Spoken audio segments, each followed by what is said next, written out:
do for us. Don't forget the number here, 1-800-289-9228, 1-800-289-9228. Today is, what is the day, Sky? Thursday. Yeah, that's the one. The 25th day of June in the year of our Lord, 2026. And going to be a big day today, a lot of stuff to talk about. But let's, we start with sports a good bit lately. And today is another day. The Stars and Stripes play tonight. It's late tonight, Sky, so I don't know if you're going to be able to stay up. Oh man, I'm up till like I don't cash in till at least 1:30. Yeah, but you're doing work. Yeah, but I keep it on. That's completely different. I'll run it, in the big room. I have got the TV on. I'll have the game. It's just a matter of how much I can pay attention to it. Okay. How much I have to dig out the news in the granite. Well, so the game is tonight. We play Turkey. What do they call themselves now? It's a stupid name. Turkey A. Turkey. Turkey A. Yeah, Turkey Okay. A. No, just plain old turkey. They can't be turkey. They have to be Turkey A. Well, Scott, that's the way we say it in our native tongue or whatever. Okay, great, fine. Is that awesome. their nickname or is that their country? Now? That's their country. Okay, I wonder what So they're not Turkey now. They're Turkey A. They did that in the Olympics, and I don't really know why they decided that was going to be an improvement, but they did, and that's what they're saying. Yeah, are you checking it out? Listen to it. Yeah, I want to make sure, and you are correct. Their nickname is I Yadinzalar, meaning the Crescent Stars. Okay. Great. So the Crescent Turkey Yadinzalar. The Turkey A Crescent Stars. It's not easy to pronounce in America. I don't know why they went with Turkey A. Is it just a rebellion against colonialism from Europe? Is that what it was? We don't want to use the name that everyone knows around the world. We're just going to change it to that.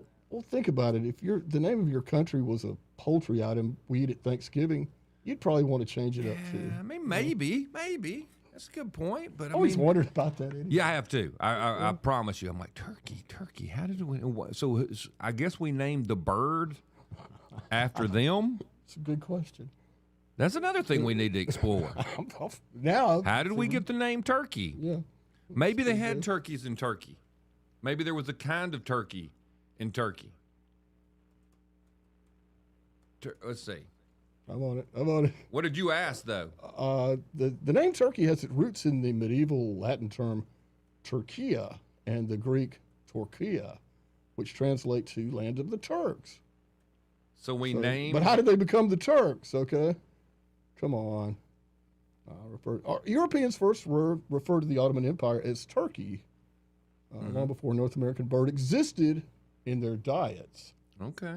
All right. So which came first? The turkey or the turkey? Or turkey or turkey?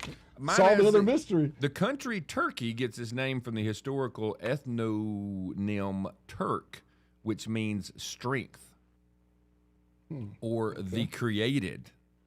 How many definitions can some of these old languages have? People crack on English all the time, but when I even like it sometimes, Sky, if you're doing maybe a biblical study, and they'll be like, "Oh, the ancient Hebrew said was this," and you're like, "How many definitions can that word have?" They go back. I mean, think about it. It means strength or the created. Well, which is it? Does it mean strength or is it created? Anyway, historically, this morphed into the medieval Latin Turcia, which would be Turkey A. Turkey A. Okay, so we've come around. Have you ever heard the phrase "Young Turks"? I have heard Young Turks. Okay, I think Rod Stewart wrote a song about it, but it's a young, full of vinegar. Vigor, yeah. Young Turks. So my question is, did Turkey say, "Hey, let's call ourselves by the medieval Latin term"? Turkey A? Seems so. Huh. So again, I guess. Look, if that's what you want to be called, we'll call you what you want to be called. As long as you don't want us to call, women men and men women. That's beyond the pale. But if as your country and you want to be Turkey, then all for you. Turkey it'd be. So, all right, here's my question, Sky. Have it your way. You're the coach, who I like, the American coach, who's Argentinian, who's I saw on social media him talking about how they listen to country music. Okay. At least like the night before games. I don't know exactly why, but he's speaking in Spanish, doing an interview, I guess in Argentina, talking about the American team and coaches and everybody listening to country music at certain times. But you're already into the next round. Okay, you've qualified for the playoffs. They've made it. They've made it. It doesn't matter. They're locked. They could lose 10-0 tonight. It doesn't matter. They're locked. What do you do with the lineups? Well, this is always that. What do you rest your players and get out of your rhythm? Get out of your rhythm, or do you go full on and risk injury or perhaps a yellow card? I think it restarts. You can get a bad card tonight and be okay, but it is the eternal question. If I was coaching, you have 2 45-minute halves, right? Right. I would play my starters one half. The first half. And I would play my guys that may not get to play again the second half. I would definitely make sure some of my bench players got some action. Yeah. Now, the question is, can you put your whole bench in the second half? Since I don't know all the soccer rules, because they have limited numbers of substitutions during a half, I know that.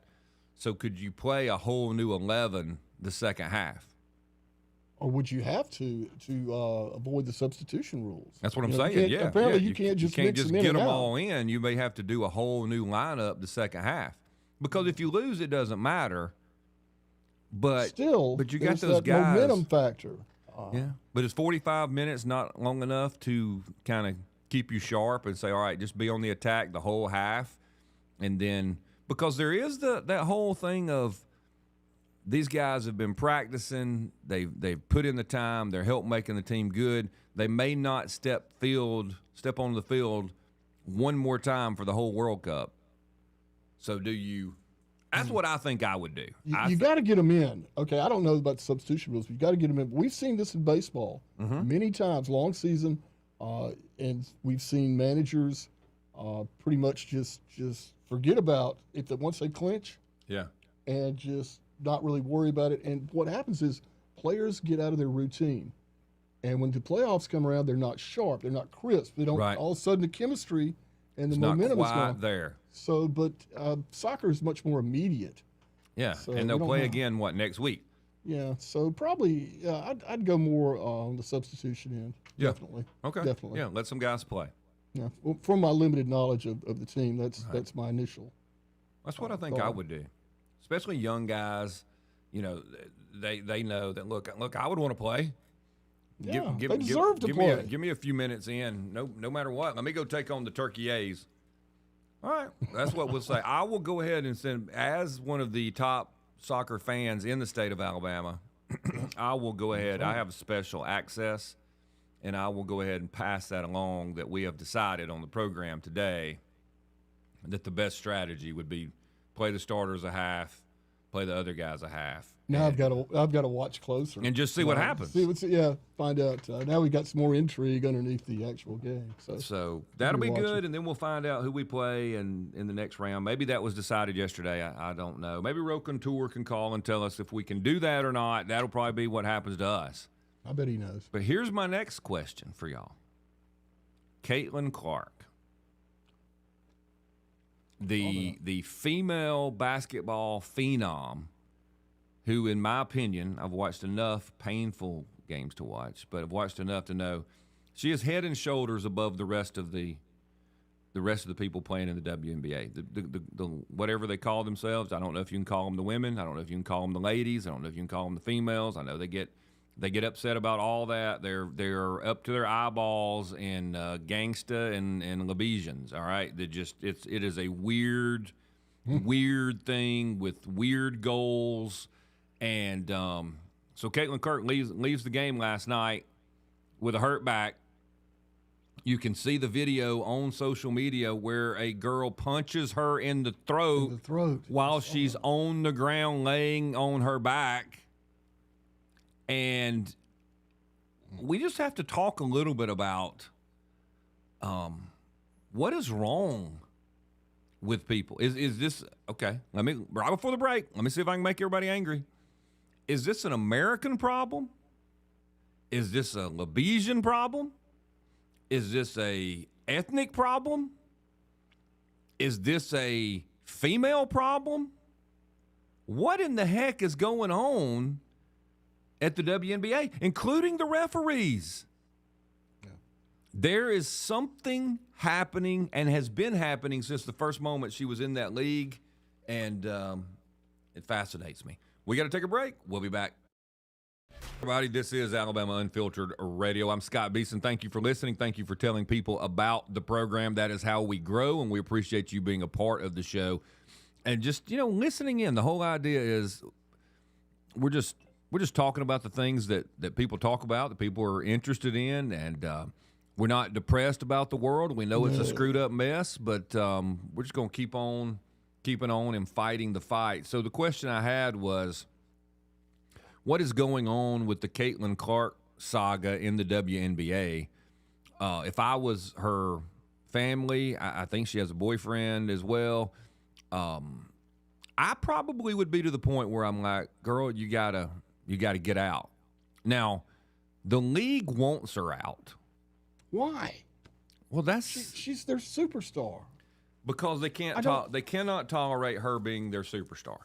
Because she's not. She has a heterosexual lifestyle. She's a white, straight girl. Oh, yeah, okay. She's a white, straight girl, and she tried to bend the knee. What was it she did? It was about how she had white privilege. Right. She came out and made her made a little statement, and guess what? They hated her just as much. Surprise, if not more. And so she did her thing, and I personally believe that they coerced her into that statement, knowing that it would drive a wedge between her and some of her fans, because it put me off. I was like, why are you even saying it? You're in the WNBA. That would be like me or my son making it into the NBA and saying, well, I just made it because of my white privilege in the NBA, which just makes no sense whatsoever, just none. But she is physically endangered. I've been watching the clips from the last 2 or 3 weeks, and she gets just knocked all the time, and the refs are not helping her. I'm to the point, actually, Sky, that I wonder if it's a little bit of professional wrestling. Not in the case of Caitlin Clark personally. I don't think she has any idea. I don't think a number of the players have any idea. But I think there could be someone who, at least on a dual track, one track is, we don't like her, she does not fit our mold, this is a league that focuses on and predominantly cares about lesbian people of color. That's the two. Maybe it's not a comma. Maybe it's just lesbians and people of color. That's their focus. That's their thing. That's what matters. This is our league. There's that aspect. But then you've got to think, when the referees are in it, that someone at the league office says, we want the drama. We want the fight. We want eyes on the games to see what happens. Okay, you went to the professional wrestling. There's always had to be a villain, a bad guy. Is that what they're trying to make her into? Well, that's what I don't. People enjoy beating her up. That's what I don't know. I mean, the crowd, is that what they want? Well, look at the girl who's arguably the second most popular WNBA player. It's the Cunningham girl. Mm-hmm. And what is her role? She's the defender. The enforcer. She's the one's willing to fight the fight. It's the blonde-headed girl. She's an attractive girl, and she's like pointing, and all of a sudden she's just blown up after she defended Caitlin Clark last year, the year before, and all these guys want to watch the games because she's tough. I mean, she's tough, but she's very pretty. She's attractive. So you got this tough, sexy girl, which is the that's how you get Scarlett Johansson. You make Marvel movies out of the sexy fighter girl, do you not? That's how it works. Yeah. And so People eat that up. Part of me is wondering if they're not going to tell them, okay? Now, there's probably a very few who get to know, hey, this is really what we're pushing. This is what we're and it's so over the top that you got to think somebody wants that whole villain Avengers scenario, the whole thing. So that makes me wonder. I think that's a pretty good explanation. I wonder how much more is scripted. Well, you hear some comments from other professional sports, from athletes, and you just think, well, what is the thing with the NFL where their paperwork filed with the federal government is that they're an entertainment business? Yes, that came out. Yeah. So, and they kind of defend themselves anytime somebody's like, hey, but what about this? Well, this is an entertainment business. Wait a minute. What do you mean an entertainment business? Does that mean you can rig the outcomes? The outcome would be scripted? This is a giant. I mean, I'm not saying that it is, but but there are some things that are questionable. Rather curious, particularly when those years with Mahomes and oh my gosh, and all the interceptions, and they're all called back, and Taylor Swift, and really, well, what are the odds? If you fly down here from another planet, and you're a mathematician, and you're like, okay, what are the odds that the team that has the girlfriend who's the biggest pop star in the world, they're going to win the Super? It's just too much. What's the odds they're going to every bounce of the ball, every break is going to go their way? It's over and over and over. And every time there's an interception thrown, we had to call it back. There's a penalty almost every time. Strange goings. Well, let me ask you another one. How many of these major league or these major sports teams, and maybe it's just the way it is, but have you ever noticed how many people are kind of flashes in the pan? Like, they're really good this year. You hear about them all the time. They're awesome. They're the greatest. They're the best. They're awesome. Super Bowl bound. And then what happened to them the next year? Did they just lose their ability? You look at some of the stats. You have a quarterback on one team. His stats are almost identical to the quarterback that everybody's talking about all the time. So why is the league pushing the quarterback that everybody's talking about all the time, and the other guy has almost exactly the same stats, and he's just a rube that needs to be traded? How is that?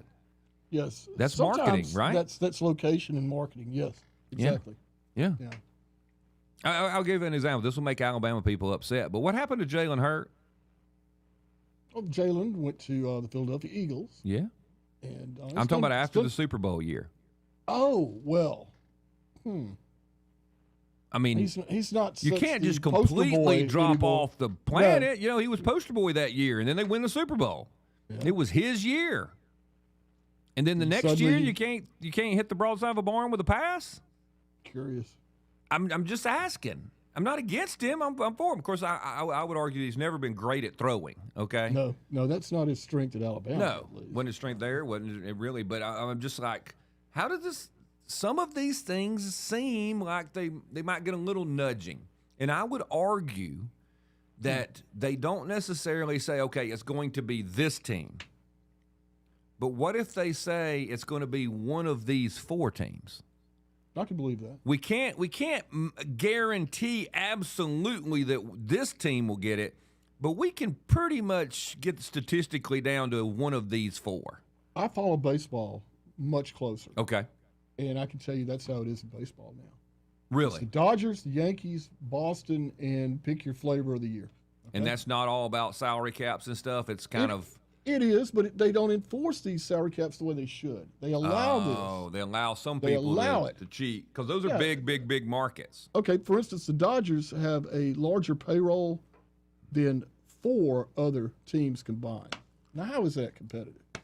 That's so your players can actually because they care about take-home money, Sky. Right. You know, the Yeah. taxes are so high in California that they Right. want to make sure that those players are treated fairly, and that's what it is. They care about take-home money. Well, as long as it's about equity and okay. Yes, equity and inclusion. Yeah, And I got it. when you can't even bash them. They have foreign guys. You hater? We got to take That's a break. big. We'll be back.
Scott Beason, president of ARP, Alabama Recovering Politics. Appreciate you listening. Hey, don't forget, Brian Dawson has a podcast. You can find it. It's 1819 News, the podcast. Go check it out over at YouTube. When you're listening to our show or watching it live streaming after it's done, you can just go over and search for 1819 News, the podcast. Brian, podcast this week, Sky. Yes. Pakistani rape gangs and the two latest round of two gay guys. Horrible story. Them and their adopted baby. This is not the Atlanta stories, guys. It's not even the one. Oh, there's a new one. Oh, this is the third or fourth or whatever. Look, I am opposed. And I know this will be controversial. I get it. But I agree with Roy Moore. Remember when Roy Moore was Supreme Court Justice? And, I do. And they were saying, hey, you're not going to be adopting kids if you're homosexual. And people lost their minds. Leftists lost their minds. I would say two dudes don't need to be adopting kids. Well, what about Pete Buttigieg? What about Pete Buttigieg and his loving husband? I'm still against it.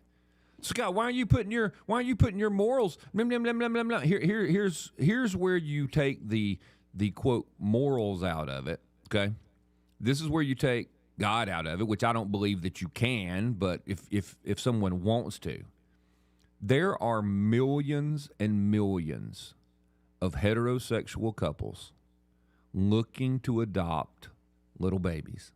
Okay, right, and all of those little babies deserve the best possible family structure that they can get. And I'm here to say unabashedly, unapologetically, that the best plan for all those little boys and all those little girls is to have a loving male father and a loving female mother. One of each. So they can have the full spectrum of what it means to be molded, educated, trained, and loved by a man and a woman parent. And it is unfair. It is less than best to, when you have that available, to send a child who needs to be adopted to two dads. Or just to make people upset, or two moms. Am I mad at the dads or mad at the moms? I am not. But why would we do that? You know why we do that? Why? Because we as human beings are selfish.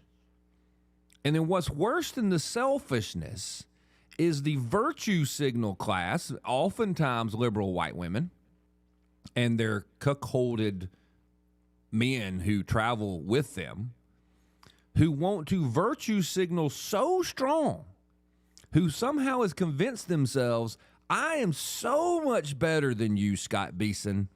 I am so good that I advocate that these two men, what they want is superior to the needs of a little child.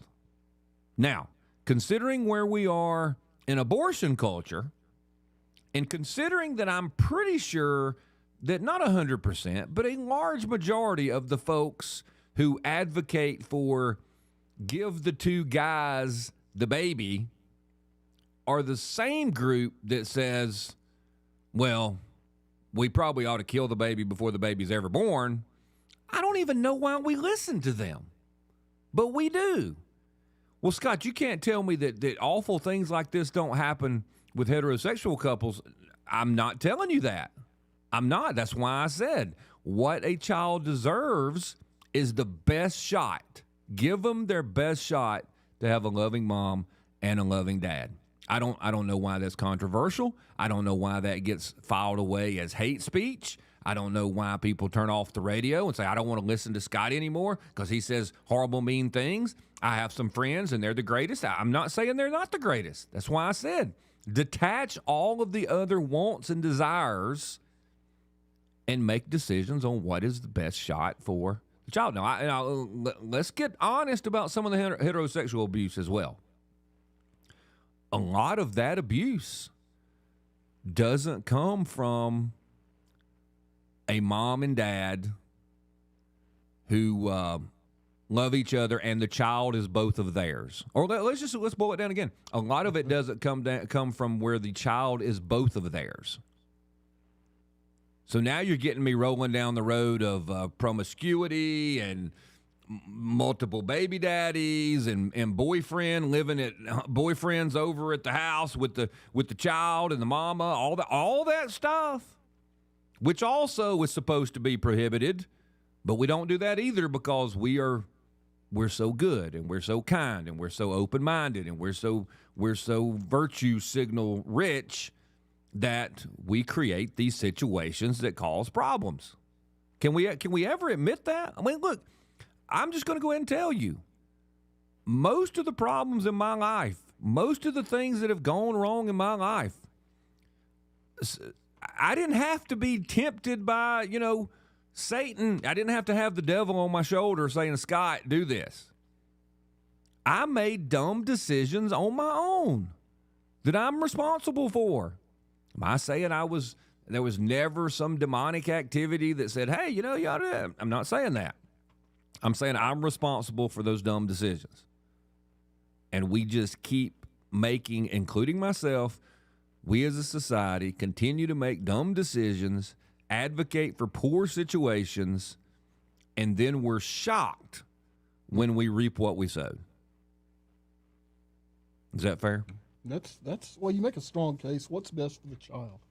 Yeah, why can't we say that? Why can't we say when we're fresh out, completely out of heterosexual couples who want to adopt a baby, when we're totally out, then y'all come to us with the next stage. Can we do that? I have grown a lot of perspective. That's one of the few things about getting older. Yes. And until throughout the known history, recorded history of man, everyone knew that the best environment for a child was with his mother and father.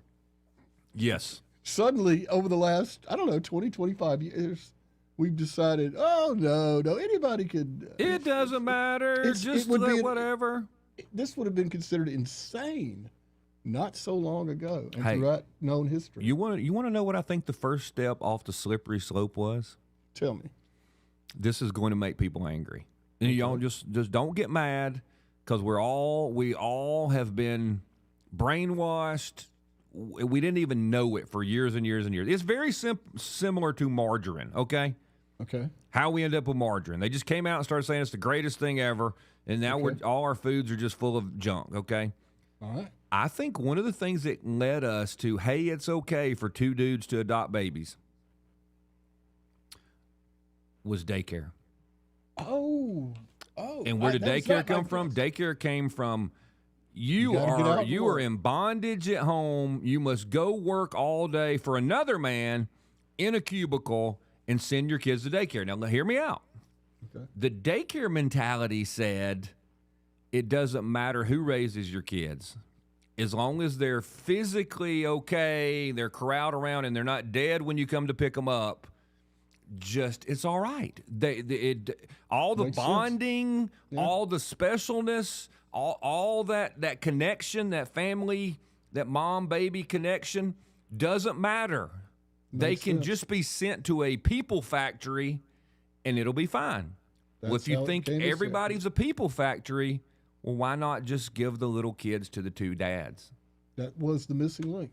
I think it started us down that road. We didn't know it when they were telling it to us. Of course not. Of course not. It all sounded great. But we need to have a little hindsight. Was it Pat Dye said? That's right. Hindsight's 50-50. We'll be back.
Scott Beason, president of ARP, Alabama Recovering Politician.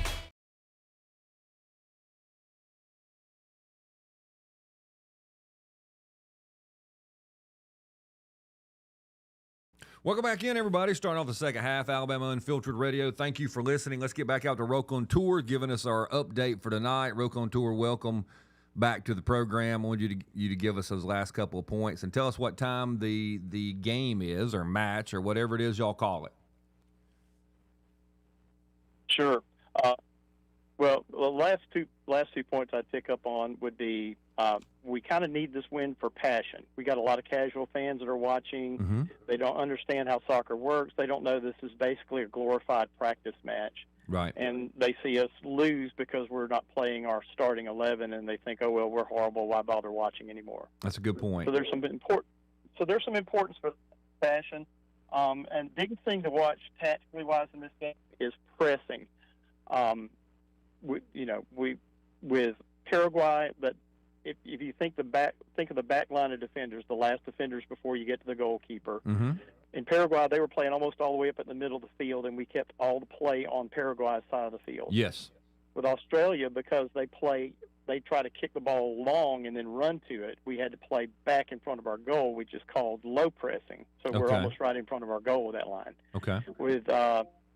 With this match, we're probably going to do a hybrid, a mixed press, or they call mid pressing, kind of halfway between the goal and that center midfield line, for two reasons. Number one, because of the style of play that Turkey uses with their strikers, and with the fact that we're losing three major defenders, and so we're using substitutes, and we're going to need a little cushion there.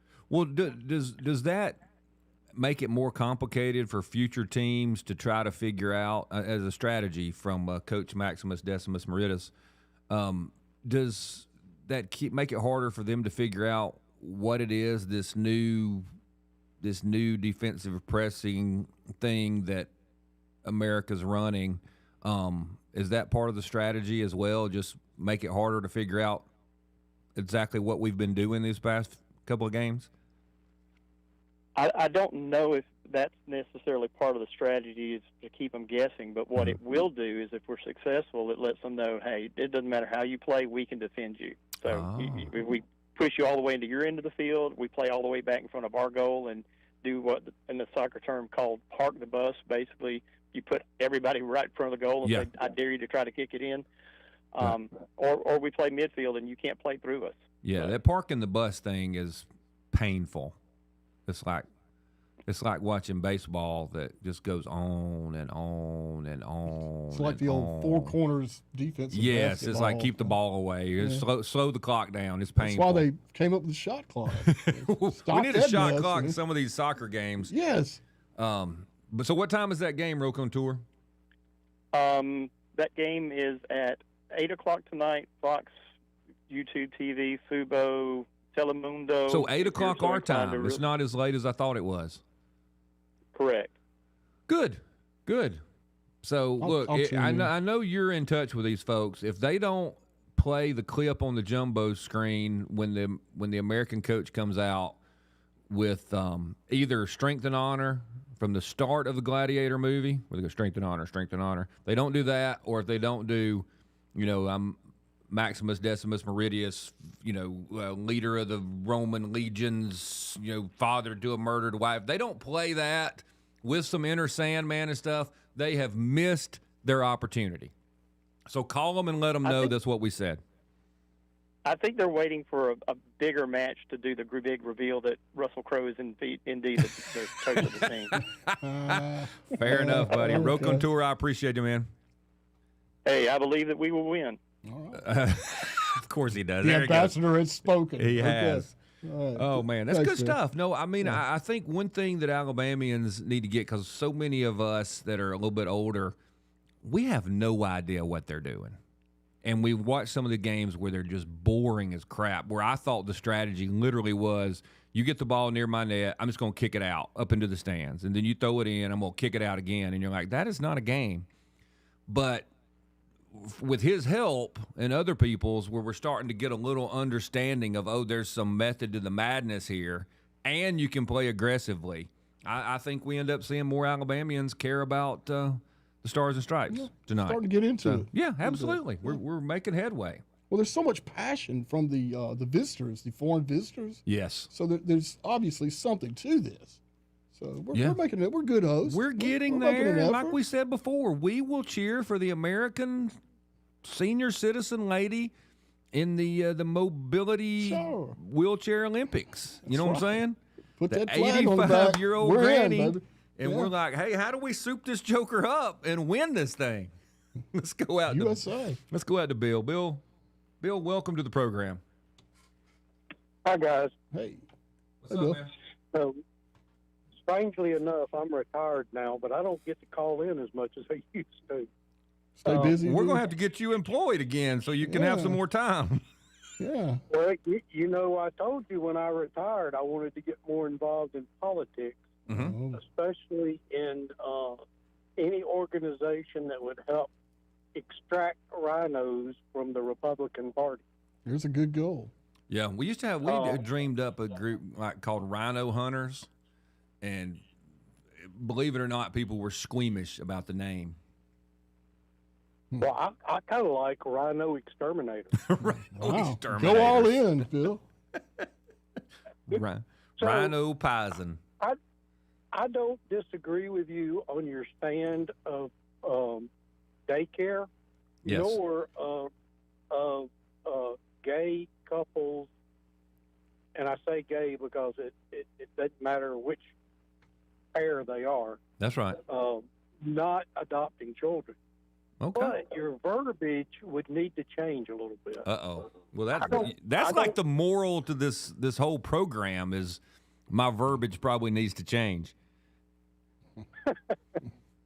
So I don't think you can say best. I don't think you can say it's best for homosexual couples not to adopt and allow heterosexuals. Okay. I think you could say it's better for heterosexuals to adopt rather than homosexual couples. Okay. I'll give you that. Yeah. Best just kind of initiates a knee-jerk reaction to who are you to say best. Yeah. What about natural? No, you can't say natural. I can't no, say that you either? can't say Okay. natural. So, Bill, I'm gonna agree with you because it's back to the old, the rabid dog is walking down the main street of town, and I say shoot the dog, and somebody else says, well, no, we need to alleviate the risk caused by the blah blah blah blah blah blah. They're going to shoot the dog too, but the verbiage does make a difference. Yeah. I agree with you. So if you know of any groups, and we're in the process of exiting Montgomery, we retired last June, and we sold our business last July. Uh-huh. So we are getting ready to exit this area, and are probably going to be moving north, probably closer to Birmingham, because that's where all of our doctors are. That makes And sense. we're burning 65 up going to doctor visits. My wife has had some issues. I'm still pretty much healthy as a horse and smell like one most of the time. Yeah. Well, But, look, I have a secret for you, okay? But don't tell anybody, and no one else listen. Y'all just turn off the radio. If you want to be able to get downtown to the doctors and back home, come to my side of town. But do not bring anybody else with you, or they're going to clog up my side of the interstate as much as they've clogged up the south side of the interstate, okay? So where are you at? You're Gardendale? I'm in Gardendale, yes.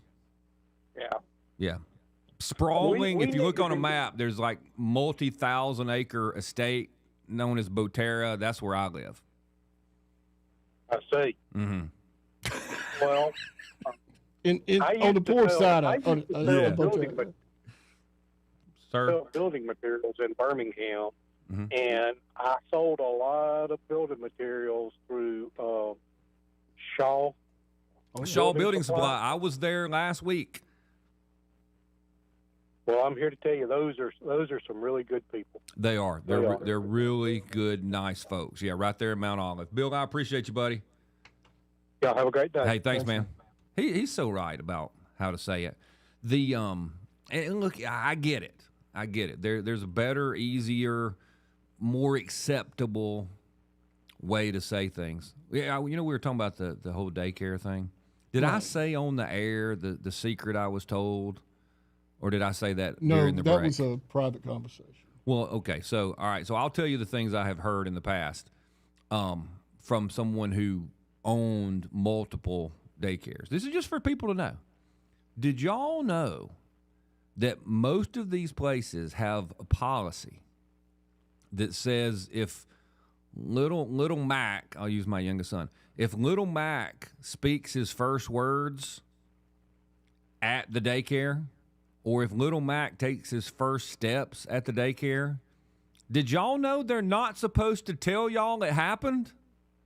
I could back you up on that. You can?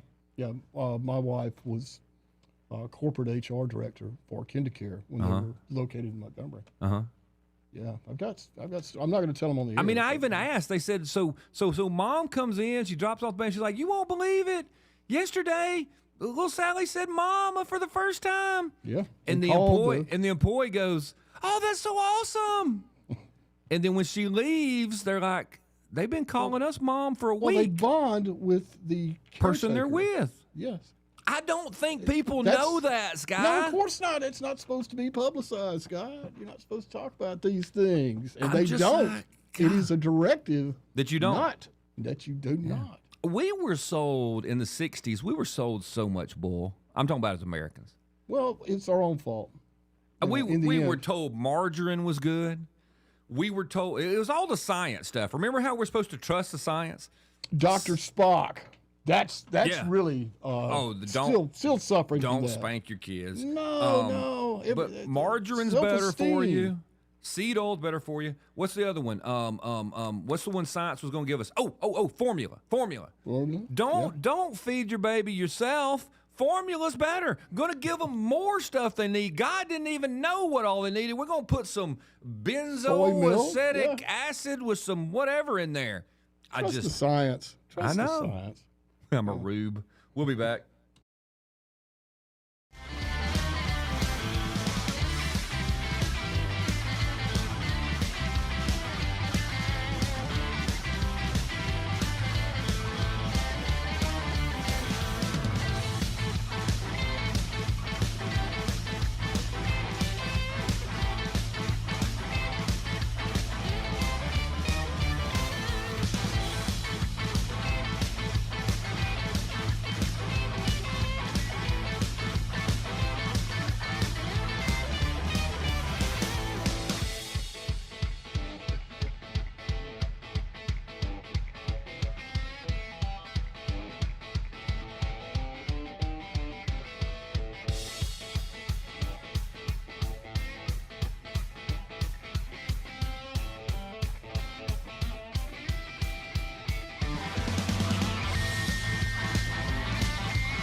Scott Beason, president of ARP, Alabama Recovering Politicians.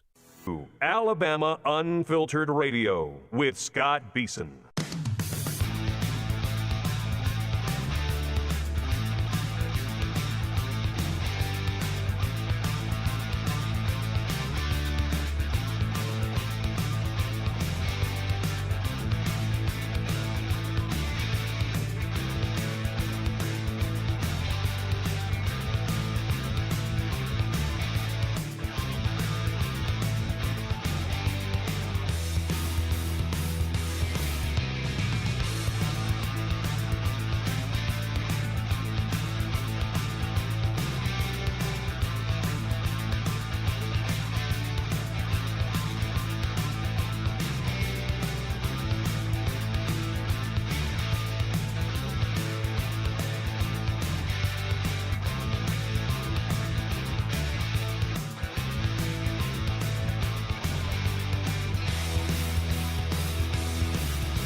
Welcome back into the program, everybody. Alabama Unfiltered Radio. I'm Scott Beason. Thanks for listening. Let's. What do we got? I want to finish with this thing of the back to Caitlin Clark, Aesop's Fables, to wrap that up and be finished. And then we'll move on to a new topic.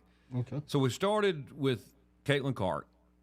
That got us a little bit to the killing the goose that laid the golden egg, and then somehow that got us over to. How do we get to daycare from that? Well, we were talking about women and how they've, so to speak, evolved into this modern phenomenon. It was because the league was, Yes. And so the question is a couple of different things on like the killing the goose that laid the golden egg, which that seems to be what the WNBA is going to do.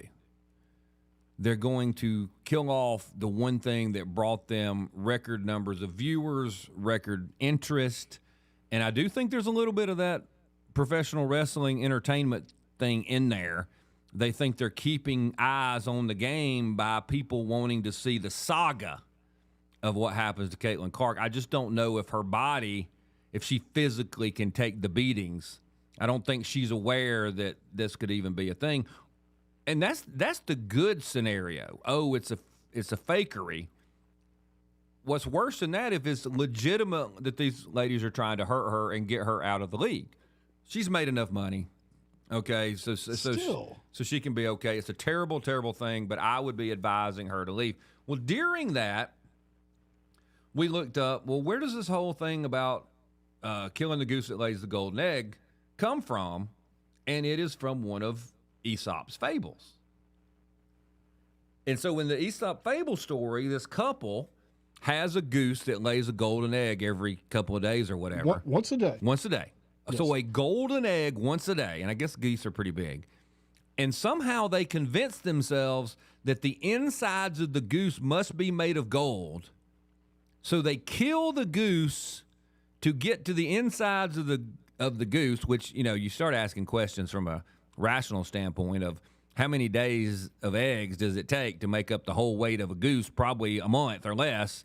So that was dumb on their part, but they're not the smartest couple. Maybe they were late on their chariot note. I don't know. Yeah, maybe. That's what they did. So they killed off the goose, and then the goose is dead, and so they have no gold from the goose and no golden eggs. What they found inside the goose was guts. Was just guts. No gold. None was. I learned all this watching cartoons. Bullwinkle's Fractured Fables. Did you? Yeah. Well, let me ask you another one, okay? All right. From your public education and mine as well. Aesop's Fables.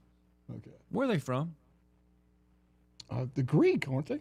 Oh, you went up north somewhere, didn't you? Yeah, I did. I went to public Bullwinkle school. told you it was Greek? Well, I discerned it because the little man walking out had the I was told it was African. No. That these are it's African stories. No. Okay, so you want to hear what AI says? Oh, however, okay, here it comes. So I said, are Aesop's Fables really from Africa? Okay. Yes. African roots play a significant role in the tradition of Aesop's Fables. Even though the stories are most famously associated with ancient Greece. Thank you. Okay, but it gave you an affirmative. It gave me an affirmative. So when persons are listening to this program and they say, that can't be true, Scott, the AI pops up and says, yes. Most people just turn it off. So I asked, because that's what I do for y'all, if they were Greek, and I'm talking to the AI, okay? If the stories are Greek, why are you determined to make them from Africa? Which I thought was a decent point. Okay. Now listen to how snooty she gets with me. And I don't know why I'm making AI a girl. She get a tone here? She's getting a tone with me. She's taking a bad tone. She says, to be completely clear, comma, and then in bold letters, I've never seen this before. In bold letters, she says, the stories are ancient Greek. Then back to regular type, and historians firmly classify them as a cornerstone of Greek literature. Okay. I was taught they were African. No. You came along a little Now later listen to than the I did. rest of it, though. There is absolutely no attempt to rewrite history or take credit away from ancient Greece. The reason Africa enters the conversation, which this helps me with where I was, is because of the historical and cultural context. So there was a 13th century, ancient writers like Herodotus and Aristotle wrote that Aesop was a real slave living in Greece. However, later traditions, specifically a famous 13th century biography by Byzantine scholar Maximus Planudes, argued that Aesop's name was a Greek mutation of Ethiopian, describing him as a black African. While modern linguistic scholars generally agree Planudes' etymology was incorrect, this historical biography is why the African theory exists in literature. You really yanked that AI lady off. I think. Oh, she is mad upset. at me. So She did some real gymnastics there to tell me, well, I might have said yes, but in caps. no, I'm serious. Yeah, she wrote it in screamed bold. at you. She did. screamed at you. Which fables are part of the oral tradition, just as Greece heavily traded with and was influenced by Egypt and the Near East. Storytelling motifs traveled, et cetera, et cetera. I'm so glad I grew up before all this, man. It actually learned I something. think I got the first round of all this stuff. I think you did. Yeah. You thought you did. I'm just like, what the heck? But I have learned to ask, just about anything. Wait a minute. Why are you have to go to the second AI search to go, you're basically saying, hey, are you not giving me the modern, politically correct version of this or what? And they're like, Full disclosure, when we moved down, way down South Florida, when I was a kid, Mom got me a book of Aesop's Fables. They were translated from the Greek with pictures. I mean, really thick. And she gave me the book and then told me, by the way, there's not going to be any television. We can't afford cable, and you can't pick anything up down there. So I read that book. so you read that book? Yeah, and anyway, I learned a lot. Well, sometimes people confuse Aesop's Fables with the Uncle Remus stories. No, I'm serious. There's the same kinds of you have talking the same animals moral and lessons. Yes. Yeah. Yes. It hadn't been corrupted at that point. Right. So often now, if you teach lessons like that with clear ethical and moral, they have to that. go. You cannot have that. I did notice that AI also said that a lot of the earlier fables had like dire endings. Man. And it said unlike the later European fairy tales, which were live happily ever after. I'm like, that's not true either. The European fairy tales, what was it? The Little Mermaid. I think in the real story, she dies because she didn't do what Dad said. Yeah, Sleeping Beauty is another one, and Hansel and Gretel. That is brutal. But the world's a tough place. Yeah. And as much as we try to sanitize it, I'm telling you. Well, I mean, would The Little Mermaid not be a better story if, I mean, part of the story is she faces some problems, but if she had done what Dad said, in the real story, she dies for not doing what Dad said. In Disney changes it to, don't do what Dad says, follow your heart, and at the end, it's all going to be wonderful. Right. Yeah. When 95% of the time, it's going to be terrible. But Dad's trying to look out for you. Not all dads are terrible. Then Let me ask you another question. All right, just to wrap it all up. All right. If dads are doofuses and dumb and terrible and mean, why do you send kids to families that have two of them? We got to take a break. We'll be back.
Scott Beason, president of ARP, Alabama Recovering Politician. Alabama Unfiltered Radio with Scott Beason.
Welcome back into the program, everybody. What a great day. It's a Thursday, lots of stuff to do. Let's go out to Red Top. We're wrapped up on that topic. We got some other things. We'll see what y'all want to talk about. Scott, I still can't figure out why one of these computers, I've got it down to two. I heard it. Goes bleep.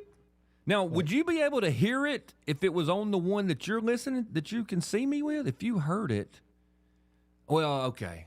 Yeah, because it would have come through the mic and you would have heard it. So it came through. I'm trying to find it, and I can't figure out which one of these darn things it is. Hide and seek with the computer microphone. You know, almost all my stuff, like 2/3 of it is Apple products, which all try to like link into each other. And yesterday I get an update that says a new Mac has been turned on to FaceTime or whatever. This is not you, blah, blah, blah. Well, I guess my wife probably turned on the computer at home or something, or had to use it for her job.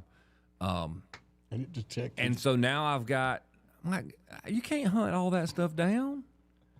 And you just they like, want to be together. They want to communicate. and look with at each it. They other. do. They want to be all synchronized up so everything is the same. And I get it. There's an allure to that. Like I do. I put articles for the show on my phone. Well, they pop up on my other equipment so that I can do the show. Sure. But it's a little too much. It's too much. Let's go out to Red Top, who is never ever too much. Not for this program. Red Top, welcome to the program. I hope you're well. Man, you got computer problems inside and out. You're right about that. I've got too many of them. I have one, two. Oh no, three, I have 5 your running right biggest now. problem is the AI. Have you noticed AI stocks are dropping like a rock? Yes. This is going to be the .com of the 21st century. 40% of the diagnoses one AI program gives for medical advice are wrong. Yeah, no, it wouldn't surprise me at all. And companies are now already dumping AI and hiring back carbon units. Well, that's encouraging. Are we carbon units Yes. now? Scott, you show your age. You weren't even born for Star Trek, whatever. Was And, the carbon unit Star Trek or was that Battlestar Galactica? I can't remember where the term came Star from. Trek. Okay. All right. I watched the old Star Trek from when y'all were young. I saw it. They had reruns. Sure. They never mentioned the two words carbon unit in the old Star Trek. Oh. That never happened. Oh, I thought you just told me it did. Okay. No, I didn't. I said movie. And luckily, I can tell how much better, even in the small, you're only 5 years younger than Sky, right? Yeah, something like that.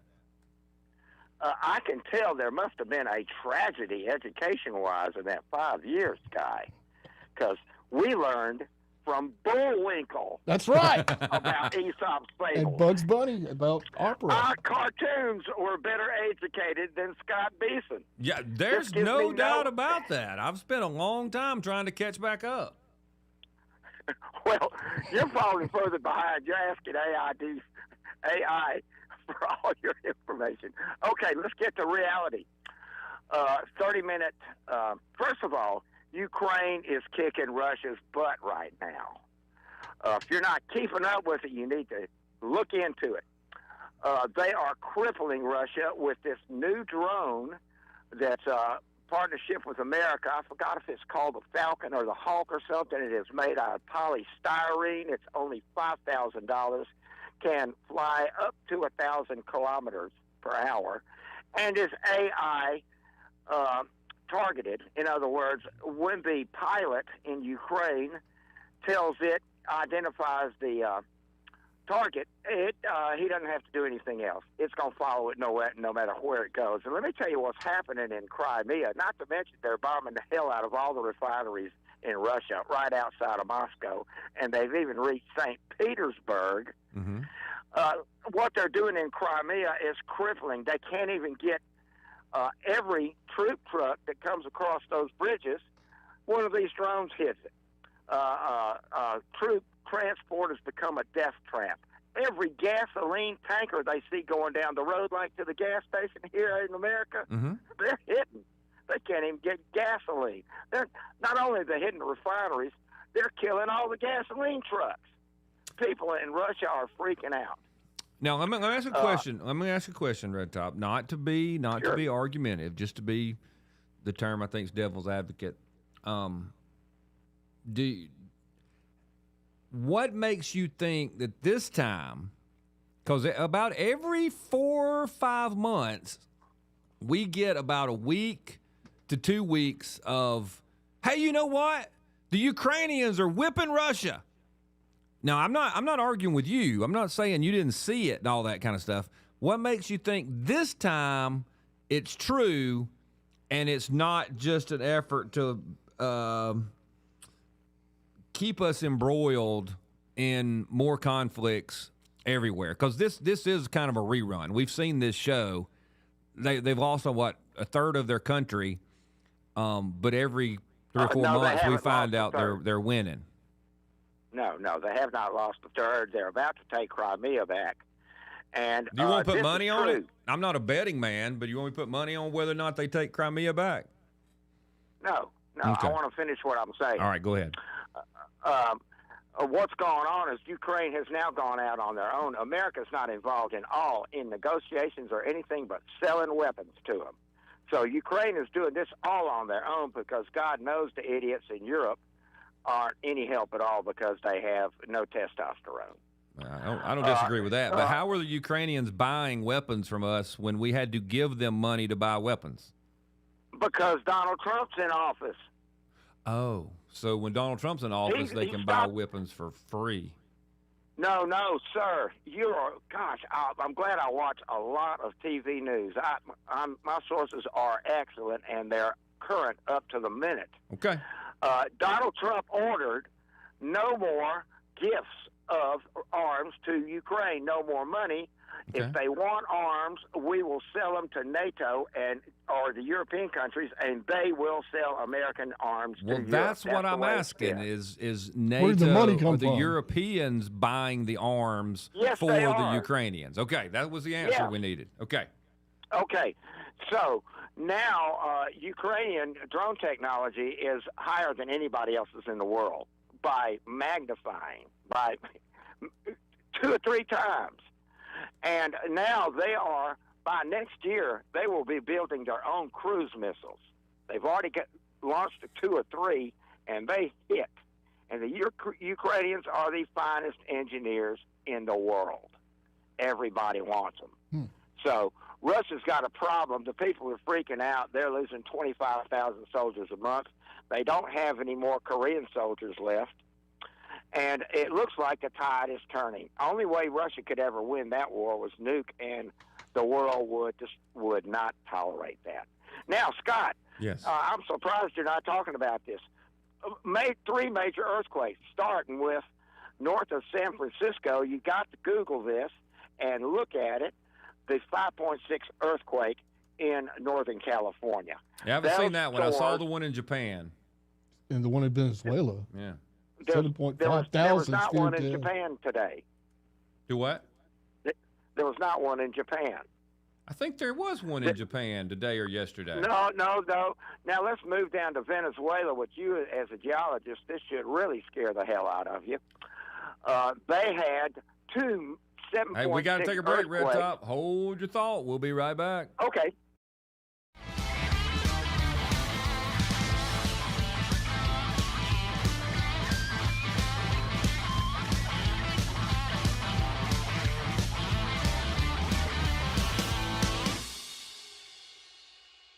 Scott Beason, president of ARP, Alabama Recovering Politician. Alabama Unfiltered Radio with Scott Beason.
Welcome back in. Let's give Red Top the last word, and then we'll move on to the next set of calls. Red Top, you're back, man.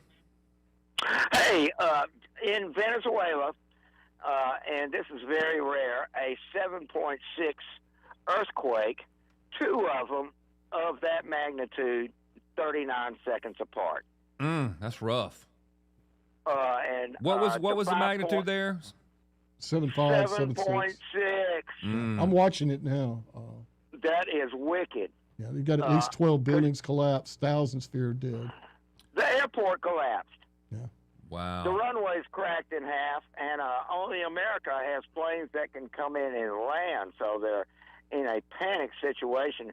Luckily for Venezuela, they're on America's side now. Yes, Yeah. we can go help them. By the way, but just so people know, I'm going to read you the headline or the first sentence. A powerful 6.9 magnitude earthquake struck northern Japan No. on Wednesday evening, Thursday local time. So there was. So there was one. Wow.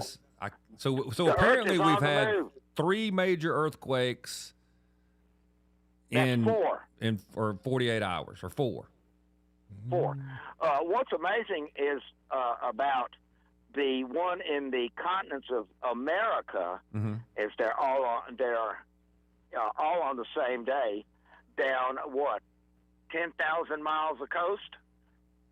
Yeah. So that's a lot of pressure, and the one in California, they're now at that was the biggest one to hit that area in 90 years, and they have a 1,000-year pressure point building up on those faults in California. They're ready to go. So they as they feel- used to say, they ain't seen nothing yet.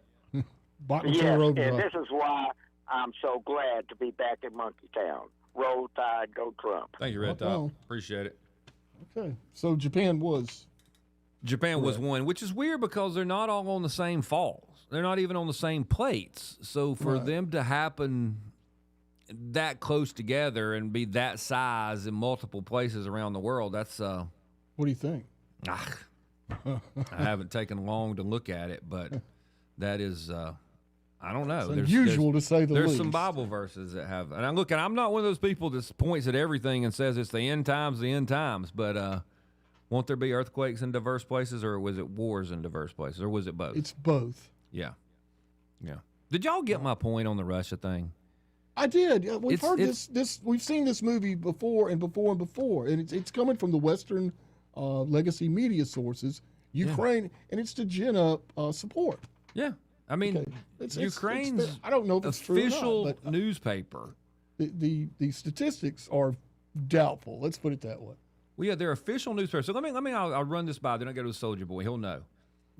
How many tanks does the United States military have Total? total? I don't know. Well, we're Just under 5,000. okay. I was going to go 12. 4,666, according to AI. Half of those are in long-term storage in reserve. So we run 2,300. Right, not currently operational. Yeah, but could be. 2,300. Okay, let's just do that. 2,300. Let's up it. Let's say 2,500. Okay, round it off. That's 2,500. All right. All right, got it. Now Russia supposed to be podunk, backwoods, don't have anything, just can't keep up with anybody. No way they can build a whole bunch of military stuff. Right? We were told that at the start of the war. The Very war was gonna be- competent. the war was going to be over in 19 days or whatever it was. Right? Sure. Right. The Ukrainian newspaper that says they killed 1,270 soldiers and destroyed 67 artillery systems in the past day. That's the headline at Ukrainska Pravda. I scrolled down. You want to know how many tanks they claim to have wiped out since the war started? Okay, now I'm remembering we have 2,500 operational tanks Yes. in the United States military. total. 5,000 total. How many does Ukraine claim they've destroyed? 12,057. Wow. I think they are claiming to Phenomenal. have killed more tanks, probably by a factor of 2, than Russia probably ever had. They can't have any left anywhere other than parked in Ukraine. Hey, Oh, and it gets better. They say they've wiped out how many? Last thing, armored combat vehicles, 25,000. that's good shooting. The Russians must be down to pickaxes and hoes. It could be a little propaganda. Yeah, maybe a little bit Just of a little. fibbing, just a little stretching, just a little stretching. It's okay. It's just a little white be. one. We'll be back.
Scott Beason, president of ARP, Alabama Recovering Politics. Alabama Unfiltered Radio with Scott Beason.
And we are back, starting off the third half of the show. We appreciate you listening and being a part of it. Let's go out to Soldier Boy, who wants to talk about the welfare state. Soldier Boy, welcome to the program. I hope you are well. Thank you for accepting my call. Absolutely. Thank you for calling. Absolutely. And thank you, Soldier Boy, for holding. Yeah. You're welcome. Well, I mean, look, that's what happens when you call in a big-time show, Soldier Boy. I know. You're big. You're a big timer. Big time, big head. Big time. Yeah, you're right about that. Did I say? I didn't say. Hey, you know what? Here's one thing I'll talk about this welfare state of the United States. I'm getting so sick and tired of it, you know. Mm-hmm. I've been working since I was 15 years old. I was working for tips at a grocery store just for tips, you know, a little small mom and pop grocery store, you know. So I've worked since I was 15 years and retired at age 65, okay? Okay. I don't understand. For example, I used to tell my dad all the time, I said, Dad, you get a tax deduction on me. And you know what he told me? He said, I only get a $500 tax. And that was back in the days, you know, 40 years ago. He said, I get a tax deduction for you, son, but it's only $500. And he says, I said, what about that? He says, hell, you eat more than $500 worth of food each month. I mean, there ain't no tax deduction. Right. So, you know, it's not much of a tax deduction. So why does this government continue to pay for children? The government didn't have a threesome the last time. Uncle Sam wasn't in bed with a man and a woman when they made that child. Correct. Why do we continue to use my tax money? It's like I pay school tax on my property tax. I don't have any kids in school anymore. Why am I keep paying for things that I actually do not benefit from? I don't disagree. Let's go ahead and just do this. Like I've said, and several other politicians, let's do a flat tax, 10% across the board. Poor people, rich people, everybody. Because there are a lot of rich people paying less than 10% tax because they got enough tax lawyers to hide stuff. Mm-hmm. And then you got the poor people that don't pay taxes at all, but they'll drive on those roads and wear those roads out and everything. So it's always the working middle-class people that pay for everything in this damn country. Mm-hmm. My dad used to tell me something when I was a child. Don't make a child unless you could plan to, you know, be financially responsible for that child. Or don't make a child. Mm-hmm. It's your choice. Mm-hmm. So I'm with you completely. I mean, I think the middle class is being squeezed and has been squeezed. We talked about it, the challenges of the middle class a couple of times this week, and I can't agree with you more. Now, look, I would have a policy like I think it's Poland and maybe Hungary that actually incentivizes actual married couples to have children. But this whole idea of, I ended up with a child, therefore I get more government money, that incentivizes everything that actually deteriorates the United States. And it is unfair for me to have to pay for that. And you know the sad thing is, it's always the child that's the victim. That child is not asked to come to this this earth, you know. Yeah. And I always feel sorry. I always feel sorry for the child because it's always hard to argue. Well, the child's going to starve, and I'm like, I look at mom and dad. It's like, why did you? I mean, we got a health department. You can go get free they hand out condoms like candy now in this country, mm-hmm. and they got pills for everything and everything else, or abstain or whatever. There's multiple choices of birth control. Mm-hmm. There's no such thing, Scott, as an accident. Do you remember, Soldier Boy, when they were trying to explain to the American people why they needed to have sex education in elementary school, or at least sixth grade? I guess that's middle school now. Yeah. And the argument was that millions of Americans had no idea how they were getting pregnant. And so we had to have sex education, and now we have more people getting pregnant than before we told them how. And that's another example of, hey, look, can we not have the government trying to fix our problems? Hey, Scott, here's the thing about it is, here's an interesting thing, Scott. We have now surpassed in homicides. Montgomery has passed Birmingham. Congratulations. We're number one now. Hey, well, look. That's something to be proud about. No use in being the first loser. You might as well be number one. I That's dug right. that stat And we're out early this week, and it's been broadcast all over Montgomery. Well, it's because you so- started it, Sky. That's right. I did that. Hey, Sky, we're also number one. Don't forget now, okay? Well, we're not number also one number Mobile one is, but county we passed Birmingham. on STDs in the whole entire state. That's right. Number one in syphilis. That's Montgomery. We're number one in syphilis. I believe that we will win. Yes. Yes. We got that going I mean, for us. it's, How'd you like to Scott, are be we going dating in in- Montgomery right now? You know, I like long walks on the beach, and I don't have syphilis. I'd want to see a clean card before I even touch you. Man, Yeah, you got to get. that's Yeah, scary. I mean, y'all. go back to the marriage it's, thing. It's just, Yeah. have we gotten to the point where we become dogs? Yes. We have to, Yes. dogs. We have to spade and neuter. Can we spade and neuter people? Well, that's the problem. We haven't quite put the dogs in charge yet, or they'd be smart enough to figure that out, probably. Well, some dogs. I know some golden doodles are smarter I'm than telling you. people. More common sense, more manners, too.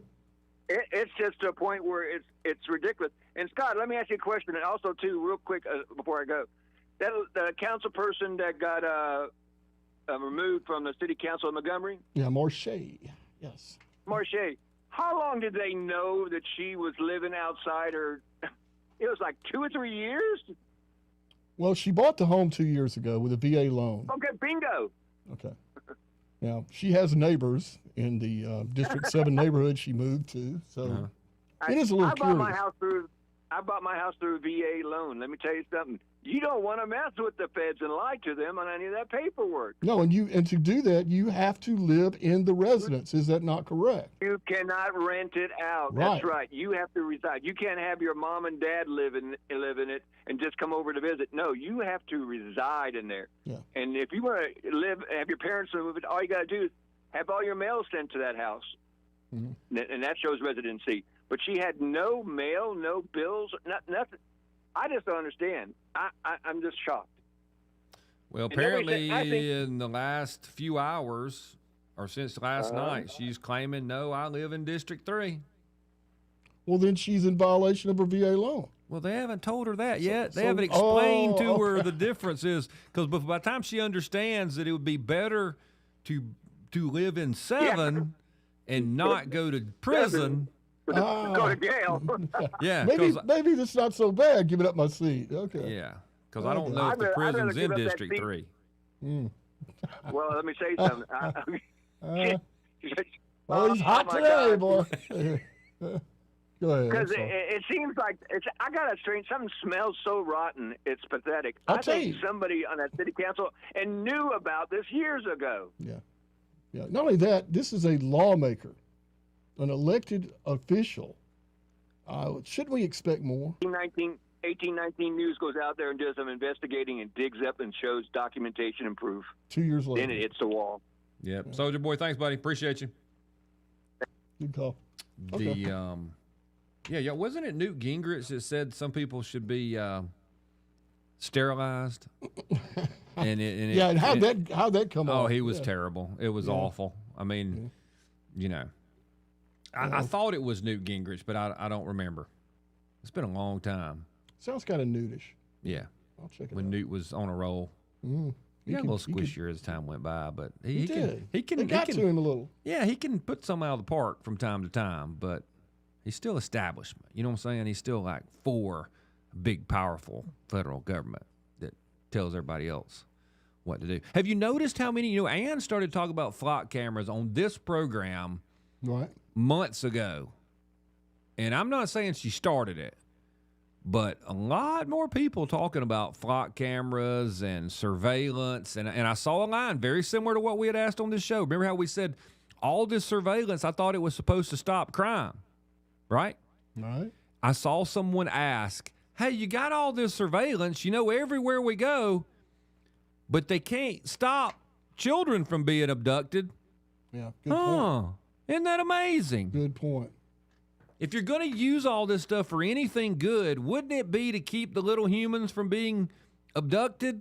Yeah. It makes you question the priority of why all these flock cameras. Yeah. If we can't stop that. If you can't stop that. I mean, they're not hiking through the woods with the kids, No, they're making an escape. So, anyway, we got to take a break. Yes. All right, we'll get to your phone calls after this. Alabama Unfiltered Radio with Scott Beason.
Welcome back into the program, everybody. Let's get out to your phone calls. My goodness, some folks are calling in today. That's very, very good. I'll even, let them talk. That's what this is about, Okay, right? sure. Talk radio. I mean, Voice your clearly opinion. we got the conversation started, but we don't mind other people having input. Let's go to Papa B. Papa B, welcome to the program. Happy Thursday to you. Happy Thursday. What's up, buddy? So, in Red Top's call, we kind of stumbled and fumbled our way into talk of earthquakes and end times and things like that, which is always a treacherous conversation. You're right. But I do have a couple of thoughts about it. Okay. I'd like to, get out there. Briefly to Soldier Boy's point, the reason that we're having troubles with, these youth and, the folks that are unwed marriages and things like that is because we're getting what we paid for. Fatherless homes, it's because we're paying for it. Yeah. You get more of what you subsidize. And incentivize. That's exactly right. That's exactly right. And so there's only, as heartbreaking as it is, there's only one way to stop it because, basically they've industrialized having a child. They've, used it as an income source for so long, and it's just got to stop somehow or other. But how would you like to wake up one day and realize the only reason that your mother had you, that your mother had you, was so she could get a government paycheck? Ooh. Now try that psychology on the side, and then you wonder why these kids are having trouble. No father, they don't value life because they don't value their own life. Yeah. And in the and some of them, I population, want to go with what you're saying though, Papa B. And some of them don't value their own lives because they don't believe their own parents valued their lives other than the check that comes from the government. That's exactly right. Sad. And so, I mean, it just leads to, well, we've seen it. I mean, just take a look around. You know what I'm talking about. Yeah, So no, I mean, I you're could go speaking on the with that. truth. I could go on. Yeah, I could go on with that line of thought, but I'd like to just, get to the point of my call here real quick. So, and these are my thoughts. I'm not, saying it's canon or anything like that, but I believe that we are living in the, at the end of the great age of grace.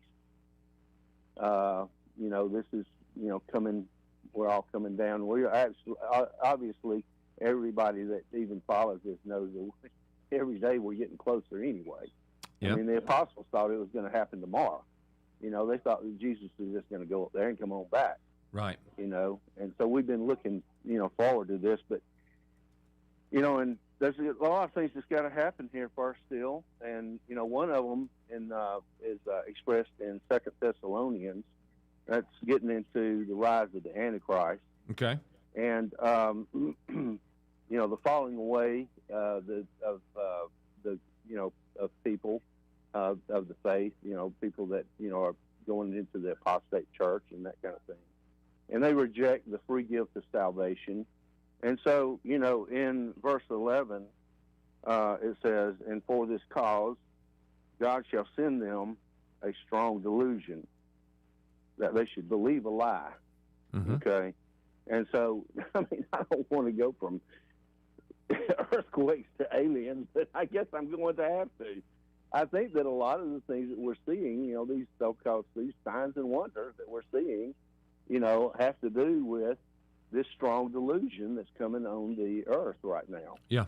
When you see all these events happening and people can't explain them, they're just, they're happening and they're there. You can see that it's happening. You just can't, there's no real good explanation for it. I think it's a spiritual thing, but I also think it's a physical, obviously physically manifested. Mm-hmm. And so now the people that are not, of the faith, they're going to use this as proof that their worldview of, Darwinism and, the Antichrist view is right, and that people of faith are wrong. And they will, eventually, I think they will use it to, actually start killing Christians, okay? Mm-hmm. I think they'll use it as an impetus to say, y'all are wrong and we need to get rid of you because you're not, speaking the truth as we see it. Yeah. But anyway, that's, it's kind of along that genre. And I mean, I could go into an interesting little sidebar here, by the way. When the Antichrist comes, you got him, going and making the covenant for 7 days, or it's what they, and he breaks the covenant, in midweek Mm-hmm. in Daniel. Okay, Mm-hmm. So in Daniel 9:27, and this is the King James version. Okay, other versions have it a little bit different. Yeah, but I go with King James 9:27, or Geneva. I'm with you. It says, "He will confirm a covenant with many for 1/7. That in the middle of the 7, he will put an end to sacrifice and offering. Right. And at the temple, he will set up an abomination that causes desolation. Right. Until the end is decreed and is poured out onto him." Okay.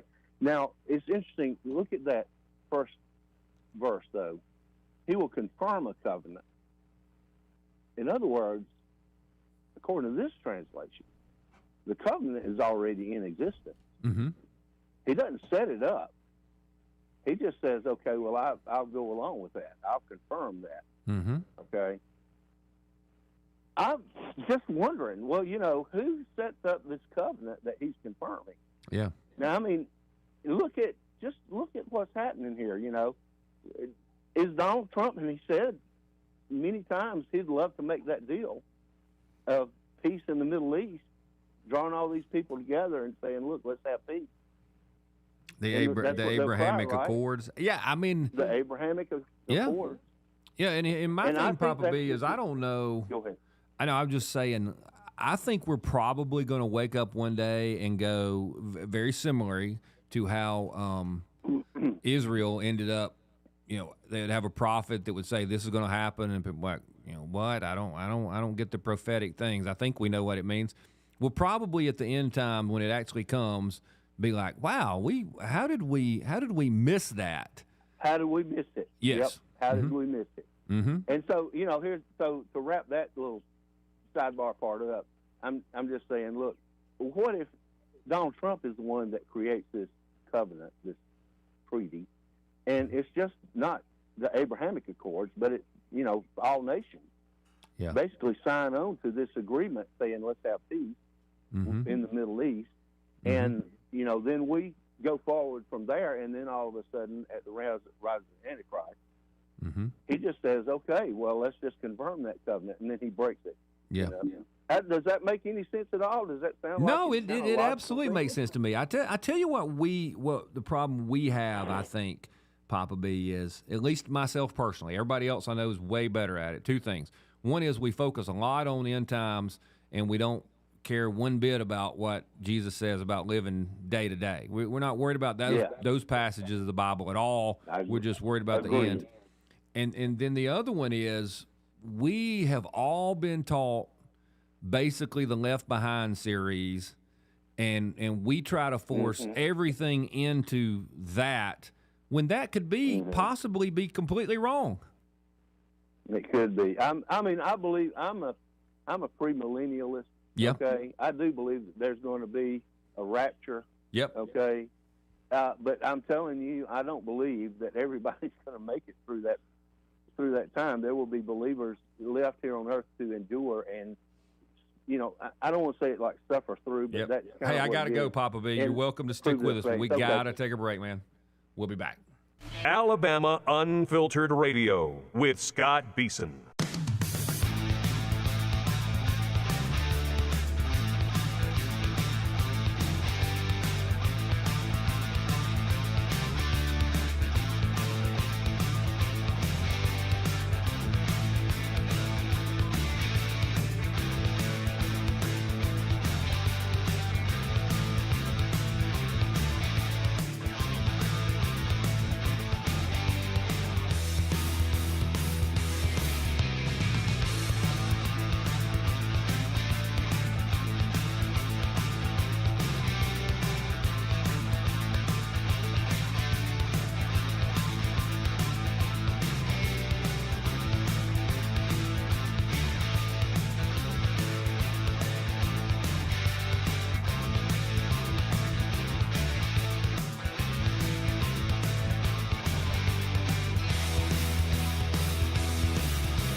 Welcome back in, everybody. Papa B, I want to give you the last word before I get to the next call. Yeah, I appreciate it. So just to wrap it up on that thought, I just believe that there will be people that get saved after the, people going up to heaven, the Rapture. transfiguration and everything, Yeah, and that they will have to endure and go through so we'll have believers basically during the tribulation time. Okay? Yeah. So, and, I would just say one other thing about the previous conversation, and that is this.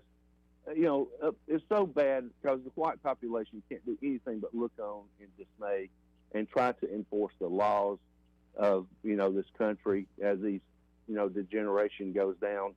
And it's up to the black population, though, to change their ways somehow or other, and it's a spiritual thing because just enforcing law is just, dealing with the symptoms. We've Fair got enough. to get Thanks, to the Papa bottom B. of it, and that's not us. All right, guys. I Thanks a appreciate lot. you. Thank you. Let's go ahead to Bob. Bob, welcome to the program. Which leads you right into the next call. How about that? Yeah, perfect. Hey, Bob. Hey, Bob. Yes, out of consideration for your other callers, I wish you'd be like Rick and Bubba and you'd have some kind of time limit because,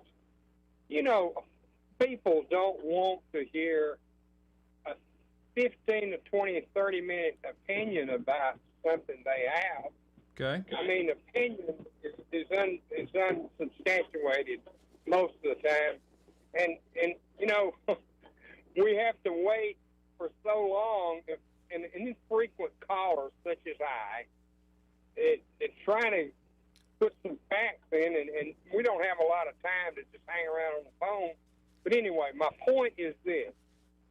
In the 1960s, President Johnson started the Great Society program, which was, i.e. welfare. And part of the provisions is that you would be paid to have a child with no man in the household, okay? Correct. So now, my wife worked in welfare, so she knows a lot about this.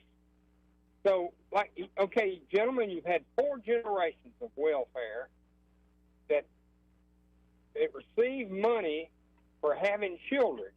Now, there was no stipulation that you love the child, that you take care of the child, that you do anything but have a child.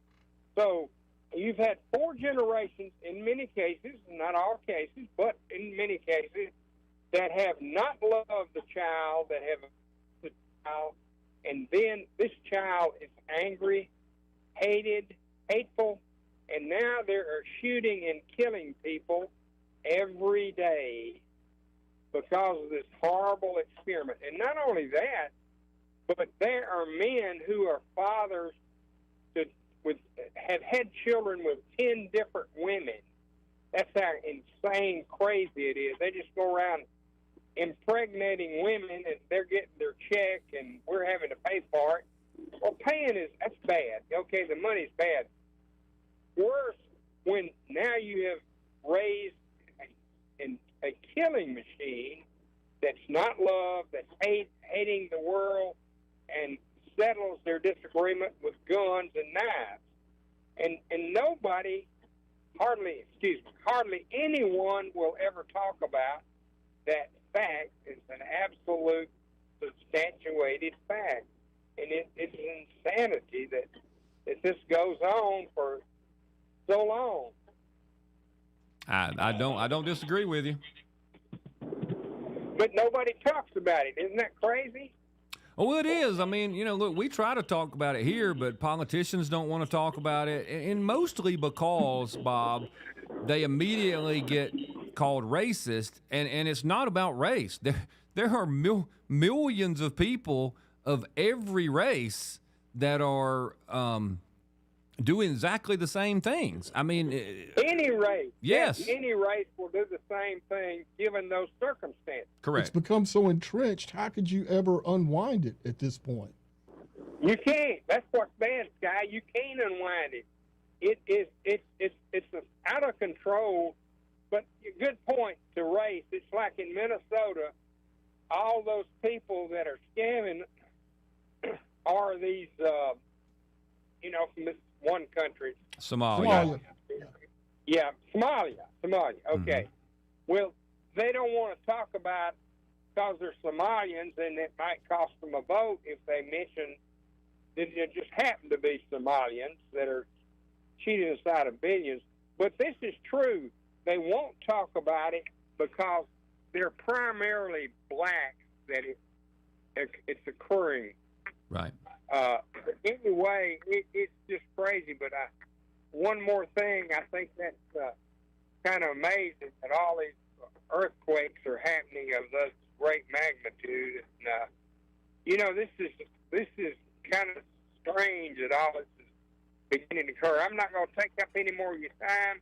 Y'all doing a great job, and keep it up, because Sky is one of the most amazing stars in the constellation. Well, good, very good. Thank you, Bob. Appreciate you. How about that, sports man? Yeah, no, that's good. That's good. In the sky. Glad he could speak. Now, look, I'm not being a jerk. Tell me how much time is on the clock, Sky. Did you see it? I let him go. He got a good 5 minutes. It was 4 minutes, 55 seconds. Right. Okay. So my point is, look, when we start having these conversations, it doesn't take but a second. I mean, it seems like a second to be 5 minutes. And I understand when somebody's having to wait. I get it. I don't want to wait. But that was 5 minutes. And right. I promise it felt like, to me, talking or listening, it seemed like it was less than a minute. So the next person waiting, whether it's Thunder or Clark or whatever, had to wait 5 minutes. If I go through 3 of those, that's 15 minutes. And then you add a break. We've got a 6-minute break. Then you're at 20 minutes. So it's not so, on purpose. No, but here's the difference in this show and other shows. I care about what y'all have to say. And many times you can't say what you need to say in 60 seconds. Believe me, I think one of the hardest parts of this job is ending the phone call. I'm a terrible person at saying goodbyes. Right. So you want to give them their time, but yeah, it's a tough call. Yeah, and look, and Sky and I both, can't win. Sky more than me probably, we don't like to be jerky. No, and there are calls that I'm like, for the love, can we stop? But some of those people also have figured out not to take a breath. So they're like, I'm finally like, it's a break. So everybody ought to get to do this for a day or two, and then it's tough. Have a better understanding. It's hard. It is. Yeah, particularly the phone calls are difficult to manage. I appreciate all y'all's patience. I really do. I'd wind up with the same. I'd have 2 callers in 3 hours because I can't get off. Can't get them off. Yeah. I got it. But we do our best, and so I apologize to anybody that we make angry. But that's not not the goal. Absolutely not. We got to take another break though, right? Is it time? Yeah, let's go ahead. Let's do that, so we'll have a little more time on those. Some of them are locked in. Some of them don't have to be. But Sky, he says we can't end up with a little bitty short one at the end. Right. We'll be back.